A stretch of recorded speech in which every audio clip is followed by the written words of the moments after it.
Hi everyone, welcome back to my channel. Today's video is going to be another episode of This Time Last Year Shopping My Stash series. So basically this is a series that my friend Caena started, and that was back last year, and then this year we are doing it together. So what this project basically is that you shop your stash for makeup items that you purchased this time last year. So I have been using the items that I purchased in April of last year, and then today I'm gonna talk to you about what I thought about them and if I had used them previously and all of that stuff. And then I'm going to show you the items that I purchased in May and what I will be using in May. So I still really love this series, and I think it's really fun to go through your collection and use the things that you bought last year and see if you can see any trends and like how much you've used them and all of that stuff. So yeah, let's just get into the update on my items that I used in April. Oh, just before I get into my update, I just wanted to apologize because the angle is really weird. Like, you're really high up, so you're kind of looking down on me, and also it's like you're turned around. So before, I usually sit like here, and then this is my background, which is here, that you can see now. But I usually have a small table right here with all of my things, and then I have my ring light and all of that behind or like in front of me, so that is usually here. But I was like cleaning the other day and I decided to just clean away everything, so I cleaned away all of this stuff as well. So yeah, we're just gonna film like this today, and then probably I will kind of move it back again. But right now I feel like this kind of works because now I have natural lighting in the summer, so now I don't have any artificial light at all. But when I sit the other way around, like all of it is artificial lighting. So yeah, if you have any, like if you don't like this angle and this lighting, please let me know in the comments, and then I will of course move back again as soon as I can. So yeah, now let's get into the items that I used last month. So I didn't get a ton of items in April last year. I basically got 4 pigments, which are these from Tammy Tanuka, and I have put the names on them, so I'm gonna put up a swatch of them like on my hand while I talk about them. But let's start with this one. This is the shade called Sorceress, and it's one of those kind of like purpley green duochrome kind of pigments, and I did use this once, I believe, and I have used it previously many times over like a dark purple base, and then you get that kind of green shift, like a kind of peeking through. But this time I wanted to do something different, so I used it over like a dark green base instead, and then you still got that kind of greeny shift to it, and I thought it was fun that I could use it in a like completely different look and get a completely different kind of vibe from it, like pulling on the green in a way that you kind of, yeah, in like a green look. So I did use this once, I believe, and I was happy with how that came out. And then I'm gonna talk about this one, which is called Awakening Fern, and I don't know if these are called, I don't think they are called this on her website. I bought them off of another website, which is called A House of Beauty, I believe. And so I got them there, and that is like the names that were on the website. And I think they are translated from Russian, I believe. But yeah, this one is called Awakening Fern. I have this on the inner half of my eyelid today. I also used it in, I think it was like my previous video, I had like a shadow liner, and then this was on the inner half of that eyeliner, and I really like this one. It's not as like impactful as I might have liked. Like today I am also wearing like a glitter on top just to give it a tiny bit more like pop. But it's stunning in photos, which is weird because if I take a photo then it looks amazing, but just like when I apply it, it's just lacking a tiny bit of like that kind of sparkle, but I do really enjoy it. And then we have 2 more. So we have this one, which is called Smothering Look, and this one is kind of like a blue purple duochrome. It's really pretty. This one has that kind of oomph, that kind of really sparkly kind of look to it, and I do enjoy this one as well. I can't even remember, I think I did a look, like a blue look with this one, and I'm always like happy with how it turns out. I just feel like it's a bit kind of, I don't know, it looks weird in some, like in some looks where I'm not using like a purple or like a blue, like that kind of indigo color. So I think I will play around more with this one because I don't know, it's good to have these kinds of pigments when I want to do that kind of look, but it would also be nice if it was more like versatile. So I'm gonna keep playing with this one and see what types of look I can come up with.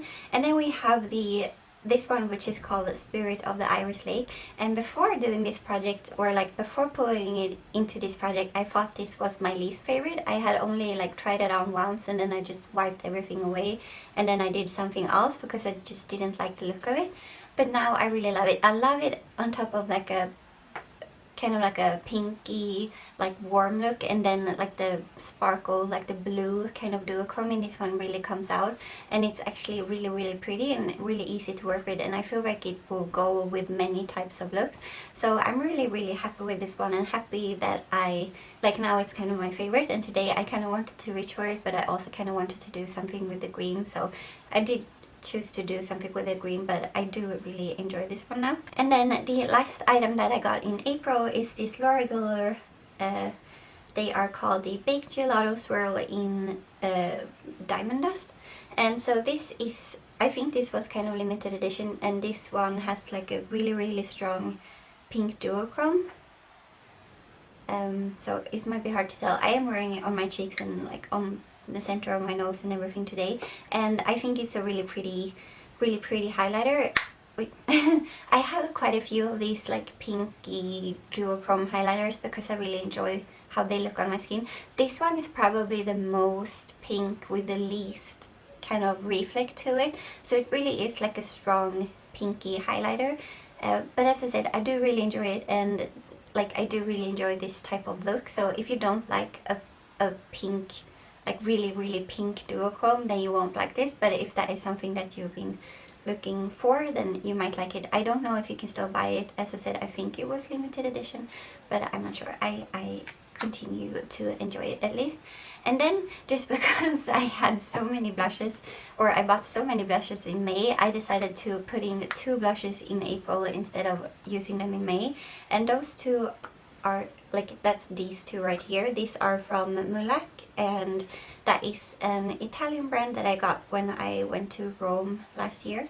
And so I use these both. I think actually this one is my favorite. I don't know if I had used it a lot before, but now I've used it several times and I think it's really, really pretty. It has a really like rosy, warm kind of look to it. It kind of looks like it's not going to be a blush in a pan, but it is a really, really pretty like rosy blush, so I really, really enjoy that one.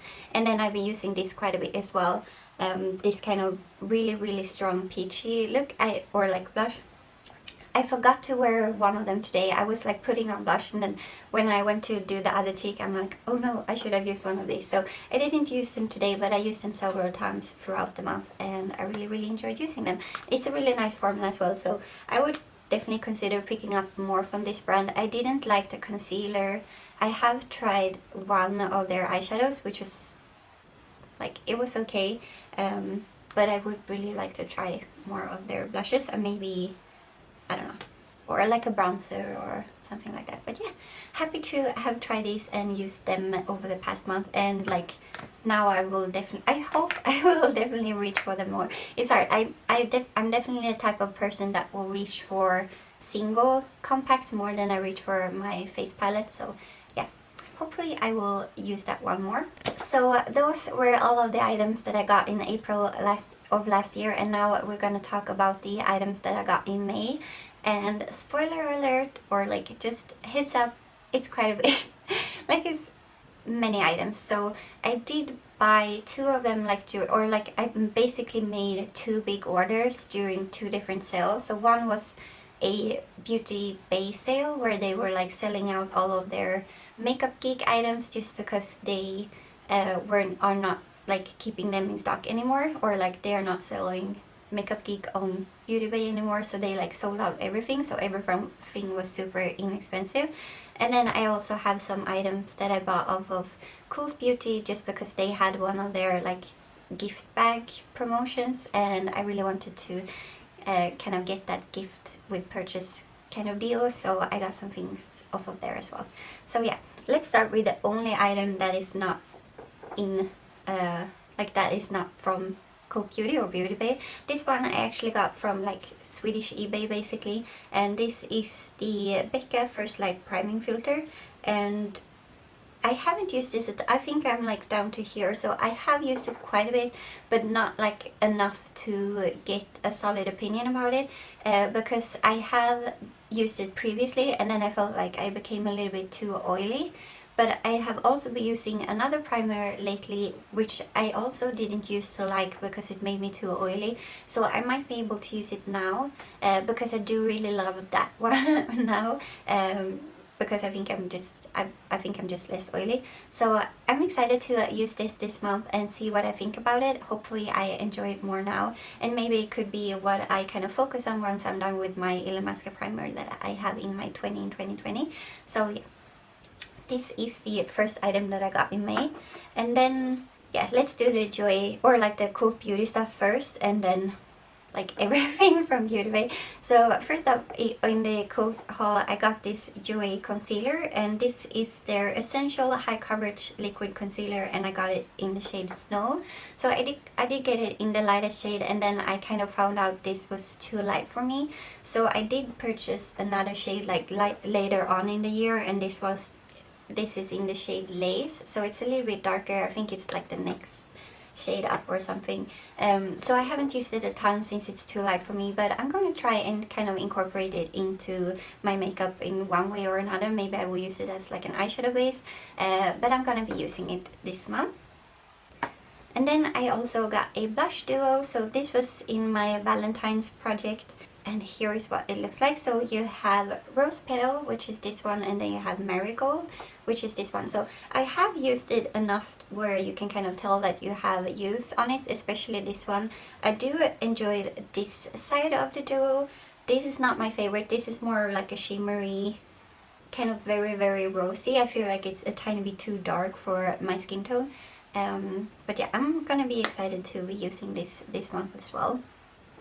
I really like the formula of those two. And then the last thing I got in the Cult Beauty haul is this Huda Beauty Neon Obsessions palette, and this I also had in my Valentine's project. And if you watched that project, you know that I really, really love this eyeshadow palette. This is one of my favorites in my collection, and I haven't used it enough to hit pan in any of the shades, but I do have some dips in here that I'm really proud of, because this is a really, really, really pretty palette. Especially like this shade right here, which like looks pretty neutral, is actually a super stunning shade because it has a ton of glitter. This one as well is much more pretty than it looks in the pan. This one I like because it has this kind of teal or like turquoise duochrome shift to it. This one has like a lime green kind of duochrome, and I do like I like all of the shades in here, but I think maybe this one is my favorite just because you can put it on like just a very neutral eyeshadow look, and it gives that kind of just oomph to the look. So I really, really, really like this palette, and I'm gonna be super excited to be playing around with it this month. Okay, so moving on to the Beauty Bay haul. I'm gonna try and speed through it pretty quickly. So but just because I'm gonna be talking about them in my video next month. But basically I have two Cover FX shimmer veils, one in Gilded and one in Mercury. I have used them a few times each, mainly this one, and I'm gonna be excited to use those because those are stunning. Like the formula is really, really nice, and they look really, really pretty. And like if you've used more like inexpensive, I guess, liquid eyeshadows, they can kind of, I don't know, kind of dry and just get off in flakes. And I know the Colourpop formula does that. Sometimes it will dry up and then it will just come off in like chunks. These don't do that. These look super pretty like all day long, and they're stunning. So super excited to use them. And then I also got 3 of these kind of sparklers from Makeup Geek. I already had 3 of them, so I wanted to get 3 more because they were on sale. This one is in the shade Solstice, which is kind of like a light, kind of minty shade. This one is lighter. This has more pigment and glitter to it.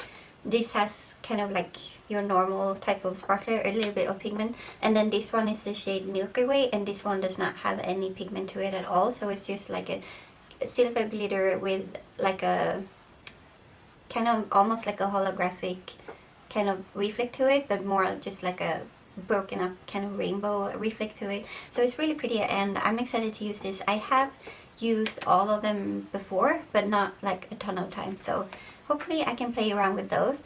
I also got a pigment from Makeup Geek, which is called Sugar Rush, and I think I've only used it once, which is a shame because it's super pretty, because it has kind of like a mint to blue to purple reflect to it. So I'm excited to play around with that one as well. I got one eyeshadow, like a standard eyeshadow. This is Ice Queen, also from Makeup Geek. I also got 3 blushes, like in this kind of pan form. So I got this one, which is Cherish, and then I also got this one, which is called Promise Ring. So Cherish, Promise Ring, and this one is called XOXO. And I have used them all, I believe, at least once, but not enough to kind of get an opinion on them. So maybe I can kind of bounce around between all of the shades in here. All of them are Makeup Geek, like these ones, and then this one is emphasized by MAC, so like their kind of under eye highlighting powder. And I need to kind of get back to this one soon. I might put it in my graveyard project plan to kind of use it. I think I had it in a project, but I can't remember. I just want to, I've had it for a very long time and I should really get that one out of my collection. It's really collecting cobwebs, as we say in that project. So I'm going to put that one in there. But yeah, going to be using those as well. And then the last product that I got from Makeup Geek is this Flawlessly Ever After Fair Lady face palette. So you have 4 shades in here, 2 blushes down here in Flirt and Amour, and then we have 1 highlighter which is called Radiant, and then we have 1 kind of bronzer which is called Betrayal. I think this is supposed to be like a contouring powder, but I believe I used it and it came out more like a bronzer, so I think I could use it more like a bronzer. I don't particularly enjoy the highlighter in here because it's kind of subtle and a bit too dark for me. So yeah, I do enjoy these 3, but I don't know why they would put like this dark of a highlighter in the lightest of these. They had several of these for like different types of skin tones, or different skin tones, not types of skin tones, different skin tones, and this one is like the for fairest, which I am. So yeah, it's weird that they put in this dark of a highlighter in here. Maybe it's supposed to be like a bronzer topper, I don't know, but yeah, I'm gonna be playing around with this one as well. Okay, and then we have a few more items. So we have this Revolution, or like Makeup Revolution brow pomade in medium brown. And yeah, I've never used this one because I haven't started using it yet, because I'm using another one, like I'm using one from Anastasia Beverly Hills. And when I'm done with that one, I think I might start using this one. So I'm not sure if I will maybe try it out once this month, but I probably won't use it much. And then I have 3 of these Makeup Revolution pigment pomades. So here they are. So this one is called Burgundy Red, and I have tried it out. This is really pretty. Like, I use these as kind of like an eyeliner, or kind of in my waterline, like mostly like either a waterline eyeliner or like a eyeliner, like a gel liner. So this one is Burgundy Red. I really like the formula of this one. And then I have this one, which is called Paper White, which I've also used a few times. I do use this sometimes as like a base in my waterline, and then I will put an eyeshadow on top just to make it pop and kind of stick to my waterline. This one, it doesn't like, you can't get it to be completely white if you do like an eyeliner, like a winged liner on your top lash line. And I also tried to use it as like an eyeshadow base once, and it didn't look good at all. So yeah, you're kind of limited with your use of this white one, but that is because it's a little bit more dry than the burgundy one. But I think I might try the Inglot Duoline on it once and see kind of if that improves it. And then I also have this one, which is called Lemon Yellow, and this one I've used quite a few times as well, mostly in my like borderline, but I've also used it on my top lash line as well. So yeah, I'm gonna be using those. And then the last item that I got in May of last year is this ZOEVA Brow Spectrum palette. So I got this palette of just kind of brow colors. So we have 3 highlighters, one matte and then one kind of cool tone and then one warm tone, and then you have 6 different eyebrow colors. I am wearing this one in my brows today just because I had it out and I wanted to kind of play with it, so I used this one. I think that one is the one that I've used the most, but I have tried all of the ones in this row as well and used them on my brows, and kind of, I mean, it depends on what kind of effect you go for, but I feel like I could use them. And this was basically because, yeah, I didn't have any good kind of brow products if I wanted to do makeup on others, and because I do it very very rarely, I wanted to get something that would last. So a brow kind of palette lasts for a long time just because it's powder, so it don't go bad as quickly. Like on the back it says it's good for 24 months, and it's probably, like, if you, as long as you take care of it, it's probably good for longer than that as well. So yeah, I'm going to be using that one as well. So yeah, that was everything for this video. Please give this video a thumbs up if you liked it. Please consider subscribing if you haven't already. That would mean a lot to me, and I will see you in my next one. Bye!